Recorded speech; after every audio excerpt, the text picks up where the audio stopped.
Hello दोस्तों। तो जैसा कि मैंने कहा था कि मैं ऑक्जी एसिड पे जितने बनने वाले क्वेश्चन है और हाइब्रिडाइजेशन संकरण पे जितने बनने वाले क्वेश्चन है उनकी आपको मैं बहुत ही सिंपल और शॉर्ट ट्रिक बताता हूँ, जिससे आप आसानी से हाइब्रिडाइजेशन को पहचान लोगे और साथ ही ऑक्जी एसिड्स को भी पहचान लोगे। बहुत ही सिंपल तरीके से 10-15 मिनट में अपना ये पूरा लेक्चर खत्म हो जाएगा।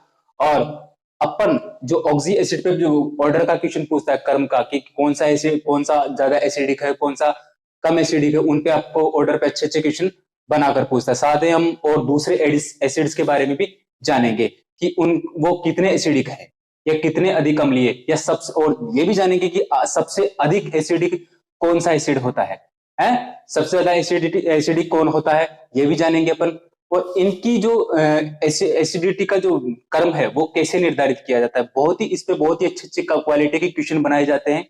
और एग्जाम में टाइम बचाने के लिए आपको उसको ट्रिक से हल करना पड़ता है। कुछ क्वेश्चन ऐसे आते हैं, आपको 5-6 एसिड दे देगा साथ में, बताइए इसमें सबसे ज्यादा एसिडिक कौन है, या फिर यूं क्वेश्चन दे देगा कि इनमें एसिडिटी का कर्म बताइए। तो वहां पर क्या है, अपन थोड़ा सा उन क्वेश्चनों को समझ नहीं पाते और टाइम भी लग जाता है और अपन उसमें या गलत हो जाता है या सॉल्व नहीं कर पाते। मगर आज के बाद आप ऑक्सी एसिड पे जो भी क्वेश्चन बनेगा कर्म का, आप उसको आसानी से पहचान लोगे, चुटकी बजाते कुछ ही सेकंड में आपका क्वेश्चन हल हो जाएगा देखते ही है। तो शुरुआत करते हैं, सबसे पहली बात करते हैं, ये सारे ऑक्सी एसिड है और किसके हैं, फास्फोरस के ऑक्सी एसिड। ये फास्फोरस वाले, अब ये फास्फोरस वाले H3PO2 है, H3PO3 है, H4P2O5 है, H4P2O6 है, H3PO4 है और H4P2O7 है। ये सारे ऑक्सी एसिड किसके, फास्फोरस की। इसको बोलते हैं हाइपोफास्फोरस एसिड, ये ऑर्थोफास्फोरस, ये पैराफास्फोरस, ये हाइपोफास्फोरिक, ये ऑर्थोफास्फोरिक, ये है पायरोफास्फोरिक एसिड। तो अब अपन अभी इन सारे एसिड का चक्कर समझते हैं कि वाकई में इनमें क्या आप बता सकते हो इनमें सबसे ज्यादा एसिडिक कौन है, सबसे ज्यादा एसिडिक कौन सा एसिड है। शायद आप मुश्किल बता पाओगे कि इसमें सबसे ज्यादा एसिडिक कौन है, मगर जो आपको ट्रिक में बताने जा रहा हूं उसको जानने के बाद आप एक झलक में बता दो कि इसमें सबसे ज्यादा एसिडिक कौन है। या यही नहीं, किसी भी प्रकार के ऑक्सी एसिड आपको मिल जाए, आप आसानी से बता दोगे कि इनमें सबसे ज्यादा एसिडिक कौन से हैं, चाहे वो कार्बन के हो, चाहे वो नाइट्रोजन के हो, चाहे वो किसी और सदस्य के हो, सल्फर के हो, किसी भी सदस्य के हो ऑक्सी एसिड, आप आसानी से बता दोगे कि इनमें इनका कर्म क्या होगा या सबसे ज्यादा एसिडिक कौन होगा। ठीक है, हमेशा इनकी अम्लीय प्रकृति या इनकी एसिडिक नेचर पता करने के लिए आपको देखना होता है कि जो ऑक्सी एसिड्स में जो सेंट्रल एटम होता है, केंद्रीय परमाणु, उस केंद्रीय परमाणु का ऑक्सीडेशन नंबर आपको पता होना चाहिए। और मैं ऑक्सीडेशन नंबर निकालना भी आपको चुटकियों में सिखाऊंगा। ठीक है, आप देखते हैं ऑक्सीडेशन नंबर भी निकाल लोगे बिना किसी गणित वणित कैलकुलेशन के। अब बात करते हैं क्या कहता है ये, कि इन ऑक्सी एसिड्स में जो सेंट्रल परमाणु होता है वो सेंट्रल परमाणु की ऑक्सीडेशन नंबर अपने को पता होनी चाहिए। और जिस ऑक्सी एसिड में सेंट्रल परमाणु की ऑक्सीकरण संख्या या ऑक्सीडेशन नंबर जितना अधिक होगा वो उतनी ही अधिक अम्लीयता या एसिडिक नेचर रखता है। तो आइए इसमें चेक करके देखते हैं अपन। सबसे पहले ऑक्सीडेशन नंबर देखते हैं अपन। इसमें देखो H3PO2 है। अब इसमें मैं ऑक्सीडेशन नंबर इसका निकालू तो इधर से मैं खोल के बता दो, H3PO2 है, यह है। अब देखो इसमें क्या कहता है, ये हाइड्रोजन पर कितना चार्ज होता है, प्लस का 1 चार्ज होता है। और ऑक्सीजन पर कितना चार्ज होता है, -2। और 2 ऑक्सीजन है तो कितना होगा, -4। तो यहां पर इस पर -4 चार्ज हो गया। ठीक है, यहां पर कितना है, हाइड्रोजन 3 है तो 1 1 1 3, तो +3 चार्ज हो गया। बचा कितना, 1 बचा। ऑक्सीडेशन नंबर हमेशा प्लस में होता है तो इसका कितना हो गया, +1। कोई कैलकुलेशन नहीं करनी, केवल इनका चार्ज गिनकर माइनस कर देना है, हटा देना है। ठीक है, तो इसका कितना आ गया, +1 ऑक्सीकरण। इसमें देखो H3PO3 में क्या हो गया, इसका +1 आ गया। ठीक है, इधर लिख लो H3PO3 में क्या हो गया, H3PO3 में वही कितना हो गया, इसमें -6 हो गया। कितना बचा इसका, +3। तो इसका कितना हो गया, +3। सिंपल तरीका है, आप खुद बता दोगे कि इनमें सबसे ज्यादा एसिडिक कौन है। सिंपल सी ट्रिक है और इस पे क्वेश्चन भी करके देखेंगे अपन। H4P2O5 है, इसमें देखो 5 ऑक्सीजन है तो 5 दूनी 10 चार्ज इस पे हो गया माइनस के। ठीक है, और इस पे कितने 4, तो इस पे कितना बचा 5 दूनी 10 10, ठीक है 4 बचा। अब यहां पर देखो, यहां पर कितने 2 है फास्फोरस, तो यहां पर 10 चार्ज तो इसके हो गए, 4 चार्ज इसके हो गए हाइड्रोजन के, ठीक है, प्लस के 4 और माइनस के 10, बचा कितना 6 बचा। अब ये 6 3 3 इन दोनों फास्फोरस पे चला जाएगा, तो इस पर कितना हो गया, प्रत्येक फास्फोरस पे कितना हो गया 3, तो इस पर कितना चार्ज रह जाएगा, इसकी ऑक्सीडेशन नंबर कितनी रह जाएगी +3। बात आ गई समझ में। इसको देखो -12, इस पर कितना है प्लस के 4, और यहां पर कितने हैं 2 फास्फोरस हैं, तो 4 8 बच गए, ठीक है, तो इस पर कितना कितना आ जाएगा +4, तो इसका टोटल कितना आ जाएगा कंप्लीट +4 ऑक्सीडेशन नंबर। आगे देखो इसको, इसमें देखो कितना हो गया -8, और इसका कितना हो गया 3, तो कितना बचा 5 प्लस की 3, कितना बचा इसमें से 5, तो 5 कितना गएगा प्लस का, तो इसके ऑक्सीडेशन नंबर को कितनी होगी 5।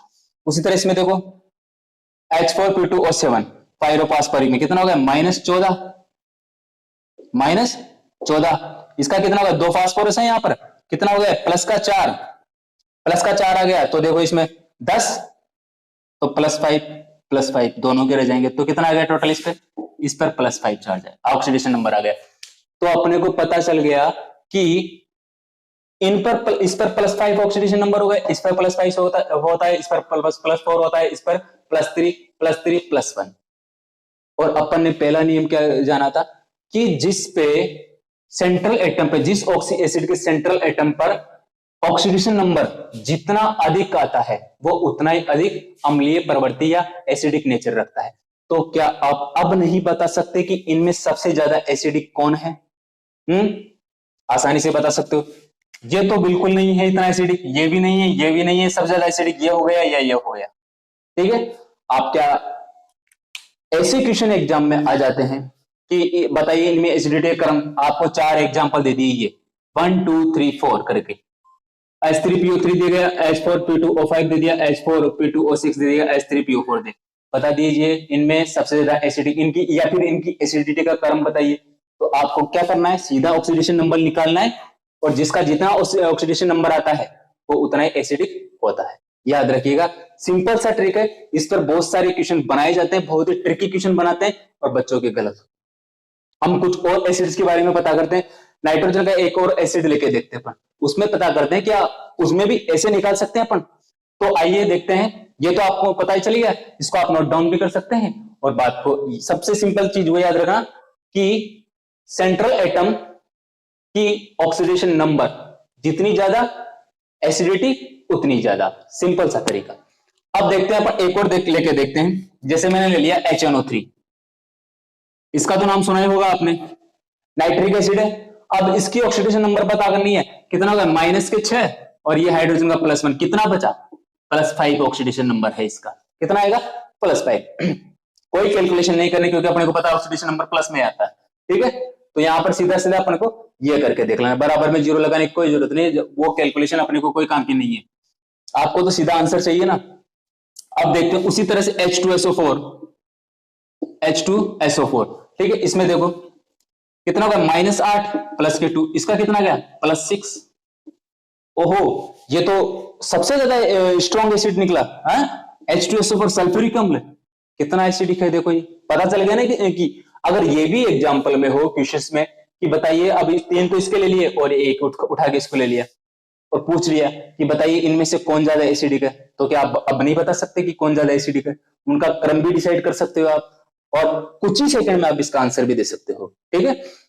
एक और एसिड लेके देखते हैं, जैसे कि HClO4 लेके देखते हैं, HClO4 इसको लेके देखते हैं अपन। तो ये क्या है, परक्लोरिक एसिड है, ठीक है, इसका भी नाम सुना होगा आपने। तो देखो -8 +1 कितना हो गया +7। ओ हो, ये तो सबसे ज्यादा एसिडिक निकला है, तो ये तो H2SO4 से भी ज्यादा एसिडिक, अगर ये भी एग्जांपल में आ जाए तो आप हमेशा इसका नाम सुनते हुए आए हैं, लगा देंगे H2SO4 बहुत ज्यादा स्ट्रॉन्ग एसिड होता है, इसको टिक कर देंगे। बाकी देखो ऑक्सीडेशन नंबर इसका ज्यादा आ रहा है, तो ज्यादा स्ट्रॉन्ग एसिड कौन सा हो गया, ये वाला। याद रखिएगा, ऐसे ट्रिक से क्वेश्चन हल करने की कोशिश कीजिए ताकि आपका समय और आपके क्वेश्चंस भी ज्यादा अटेम्प्ट हो पाए। तो मेरे द्वारा समझाई हुई बात को आप समझ गए होंगे। कोई भी किसी भी प्रकार का ऑक्सी एसिड हो, चाहे वो फास्फोरस के हो, नाइट्रोजन के हो, सल्फर के हो, या किसी के भी हो, आप उसको आसानी से सेल्टर्न एटम की ऑक्सीडेशन नंबर पता कीजिए, और पता करने के बाद जिसकी ऑक्सीडेशन नंबर ज्यादा आएगी वो उसकी एसिडिटी या उनका एसिडिक नेचर उतना ही ज्यादा होगा। ठीक है, बात आ गई समझ में। अब अपन आज का दूसरा अपना टॉपिक लेके देखते हैं, संकरण। इसमें भी बहुत बच्चों को परेशानी होती है कि संकरण कैसे निकालने। आज के बाद आप देखते ही संकरण निकालोगे, झलक देगी संकरण सैंपल। तो आइए अब देखते हैं संकरण के कुछ एग्जांपल कि अपन आसानी से संकरण निकालना कैसे सीखे। बहुत ही सिंपल तरीके से आपको संकरण निकालना सिखाऊंगा कुछ ही सेकंड में। अपन ने कुछ एग्जांपल लिए। सबसे पहले जानिए संकरण। अब संकरण में क्या क्या चीजें भाग लेती है। सबसे पहले तो एक तो संकरण में भाग लेता है एलपी, लोन पेयर इलेक्ट्रॉन भी संकरण में भाग लेता है। सिंगल बॉन्ड संकरण में भाग लेता है, सिग्मा बॉन्ड जो होता है वो क्या होता है, वो भी संकरण में यूज आता है। मगर एक बात का ध्यान रखना, पाई बॉन्ड कभी भी संकरण में भाग नहीं लेता, इतना सा आपको ध्यान रखना है। तो आइए इन एग्जांपल्स की सहायता से अपन संकरण को समझने की कोशिश करते हैं। अपन जानते हैं बंध बनाने में एसपीडी उपकोष के इलेक्ट्रॉन भाग लेते हैं, ये इलेक्ट्रॉन भाग लेते हैं। अब इन्हीं इलेक्ट्रॉन्स के आधार पर एलपी भी इन्हीं में होते हैं, यही भाग लेते हैं। और संकरण भी sp3 sp3d इसी तरह का संकरण अपन को देखने को मिलता है। तो क्या अपन इनको देखकर बता सकते हैं इनमें संकरण क्या क्या होगा? सिंपल तरीके से जरूर बताएंगे। और आज इनकी बॉन्ड एंगल पे भी चर्चा करेंगे कि अपन इनका बॉन्ड एंगल पे भी क्वेश्चन बनता है, बहुत अच्छे अच्छे ट्रिकी क्वेश्चन बनाए जाते हैं। इनके बॉन्ड एंगल का क्रम बताइए, या इनके संकरण में इनका संकरण क्या होगा, काफी सारे ट्रिकी क्वेश्चन इस पे बनाए जा सकते हैं। तो अपन सबको समझकर एक साथ उनको लेकर देखते हैं कि अब वो क्वेश्चन अपन कुछ ही सेकंड में हल करने की कोशिश कर सकते हैं या नहीं कर सकते। आइए इन पर देखते हैं इसके बारे में। सबसे पहले देखते हैं मेथेन CH4 में सबसे पहले देखो संकरण क्या होगा। अब मैंने क्या कहा, पहला सिग्मा बंध भाग लेता है। सिग्मा बंध मतलब सिंगल बॉन्ड जो होता है, मान लीजिए किसी परमाणु में 3 बॉन्ड है, कितना है 3 बॉन्ड, तो उसमें एक सिग्मा बंध होगा, 2 बंध होंगे वो पाई होंगे। 2 बंध है तो एक सिग्मा होगा एक पाई होगा। ठीक है, बात समझ गए सिग्मा और पाई बॉन्ड का चक्कर। आओ तो आगे चर्चा करते हैं अपन। मेथेन में कार्बन से 4 हाइड्रोजन जुड़े हुए हैं। अब ये चारों हाइड्रोजन, ये चारों क्या है, सिग्मा बॉन्ड है, चारों क्या है सिग्मा बंध। अब ये सिग्मा बंध क्या है, भाग लेंगे इसमें। अब भाग लेंगे तो क्या क्या हो गया, देखो एस पी में कितने कक्षक होते हैं, 3 होते हैं, तो 1 2 3, तो कितना हो गया, 1 एस का और 3 पी के, तो इसमें संकरण कितना हो गया sp3।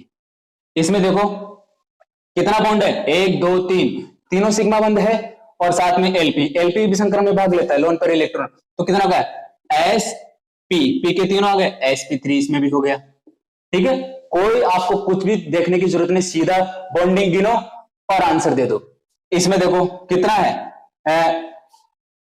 1 2 3 4 5, PCl5 में कितना है, 5 बंद है, सिंगल बॉन्ड है, सारे सिग्मा बंद है, तो कितना हो गया sp3, पी के तीनों कक्षक आ गए, p3 आ गया, और साथ में एक d वाला भी आ गया, तो इसमें संकरण क्या हो गया sp3d। मतलब इसको सीक्वेंस में जाना है, पहले एस के फिर पी के फिर डी के, ऐसे ही कक्षक आते हैं, वैसे संकरण डिसाइड होगा। सिंपल सा तरीका है। उसके बाद देखो कार्बन डाइऑक्साइड में देखो CO2 में, यहां पर कार्बन डाइऑक्साइड में संकरण क्या हो सकता है, यहां पर कार्बन डाइऑक्साइड में संकरण क्या होगा, यहां पर देखो डबल बॉन्ड के साथ 2 ऑक्सीजन जुड़े हुए हैं, तो ये तो पाई बंद हो गए नीचे वाले। सिग्मा बंध कितने हैं, ये सिग्मा बंध केवल 2 सिग्मा बंध है, तो कितना संकरण पाया sp, इसमें क्या संकरण होगा sp संकरण, 2 सिग्मा बंध है और कुछ एलपी भी नहीं है, तो सीधा संकरण क्या हो जाएगा इसमें sp। उसके बाद देखो अमोनिया में क्या संकरण होगा, 1 2 3 बंध हो गए और एक ही एलपी भी बंध में भाग लेता है, एलपी भी संकरण में भाग लेता है, तो कितना हो गया इसमें वही sp3, तो इसमें भी संकरण क्या हो जाएगा sp3। उसके बाद देखिए जल में, अब जल में देखो 2 तो सिग्मा बंध आ गए अपने पास और 2 एलपी आ गए, दोनों संकरण में भाग लेते हैं, तो ये हो गया sp3, कितना हो गया, इसमें भी क्या संकरण पाया जाएगा sp3। सिंपल सा लॉजिक है। अब इनका बॉन्ड एंगल समझते हैं। भाई देखिए किसी यौगिक पर जितने लोन पेयर होंगे वो बॉन्ड पेयर्स को उतना ही प्रतिकर्षित करते हैं। क्या करते हैं? बॉन्ड पेयर को प्रतिकर्षित करते हैं। अगर लोन पेयर होंगे तो वो बॉन्ड पेयर को प्रतिकर्षित करेंगे और बॉन्ड एंगल क्या होगा? घट जाएगा। तो देखो H2 में कितना आता है? 104 डिग्री। ठीक है, उसी तरह से यहां पर देखो मेथेन में कोई लोन पेयर नहीं है प्रतिकर्षण करने के लिए, तो इसमें कितना आ गया? 109 डिग्री। तो इसका बॉन्ड एंगल ज्यादा हुआ। तो अपन बॉन्ड एंगल को भी इससे डिस्क्राइब कर सकते हैं। अगर किसी में एलपी है तो उनका बॉन्ड एंगल बिना एलपी वाले जो यौगिक हैं उनके बॉन्ड एंगल से छोटा होगा। ठीक है, सिंपल सा तरीका है बॉन्ड एंगल पहचानने का भी। इसका देखिए 180 डिग्री है, इसमें क्या है? सिंपल सा बिल्कुल लीनियर स्ट्रक्चर है, तो आराम से बता सकते हैं कि इसमें 180 डिग्री का एंगल बनता है। इसमें 104 डिग्री। एक और तत्व है आपके पास PH3। अब कोई आपसे पूछे, ये एक केमिस्ट्री का एक एक्सेप्शन मान सकते हैं इसको, PH3। वैसे अगर देखा जाए तो इसका स्ट्रक्चर NH3 के जैसा बनता है, उसी वर्ग का सदस्य ही, मगर केमिस्ट्री अपवादों से घिरी हुई है और अपवाद अपने को आने ही चाहिए। तो क्या होता है? वैसी स्ट्रक्चर, एक एलपी और 3 बॉन्ड, तो अपने अनुसार इसमें क्या होना चाहिए? sp3 संकरण होना चाहिए, परंतु इसमें कोई संकरण नहीं होता। ऐसा क्यों होता है? इस पर क्वेश्चन पूछा गया है कि sp3, ऐसा क्वेश्चन पूछा गया है IIT में, sp3 में क्या NH3 में sp3 संकरण पाया जाता है जबकि PH3 में कोई संकरण नहीं पाया जाता? क्यों? रीजन बताइए। देखिए सिंपल सा रीजन है यहाँ पर। एक तो ये एलपी है ना, दूसरा वो तो उसमें भी है। दूसरा यहां पर ये एक केमिस्ट्री में एक शब्द प्रचलित है, ड्रेगो अणु। क्या है? ड्रेगो अणु या ड्रेगो मॉलिक्यूल। तो ये ड्रेगो अणु कहलाता है और इसमें क्या होता है? फास्फोरस व हाइड्रोजन के बीच में बॉन्डिंग बहुत छोटी होती है। क्या होती है? बहुत ही अधिक छोटी होती है। इस वजह से, छोटी होने की वजह से इनमें प्योर बॉन्डिंग होती है। क्या होती है? शुद्ध बॉन्डिंग। इस वजह से ये ड्रेगो अणु है और इसमें किसी भी प्रकार का कोई संकरण नहीं पाया जाता। वजह क्या है?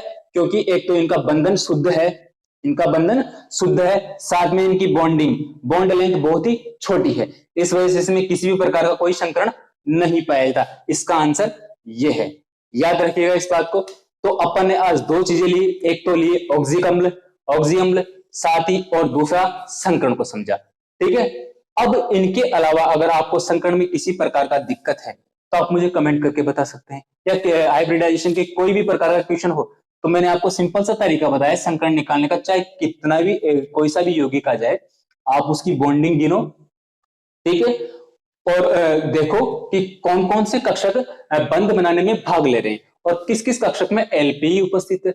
इतना पता चल जाता है, आराम से चल जाता है, और वो चलने के बाद में सीधा संकरण निकल जाएगा। संकरण का कॉन्सेप्ट पता ही है, एलपी ही भाग लेता है और सिंगल बॉन्ड भाग लेता है, जिसको अपन सिग्मा बंध कहते हैं। ठीक है, और अगर डबल बॉन्ड हो तो उनमें से एक पाई होगा, ट्रिपल हो तो 2 पाई होंगे। तो पाई वाले कभी भी संकरण में भाग नहीं लेते, इतना याद रखना। बाकी सारा का सारा वैसा का वैसा कॉन्सेप्ट है। इजी तरीका है संकरण निकालने का। ठीक है, तो मिलते हैं नेक्स्ट क्लास में कुछ नया और अच्छा टॉपिक लेकर, जिसपे अच्छे अच्छे क्वेश्चन बनते हैं और जिन पर अपन और शॉर्ट ट्रिक लेकर आएंगे और अच्छे अच्छे क्वेश्चन सॉल्व करेंगे। ठीक है, तो आज की क्लास में बस इतना ही। मिलते हैं नेक्स्ट क्लास में कुछ अच्छे टॉपिक्स और क्वेश्चंस के साथ। तब तक के लिए अलविदा, गुड लक।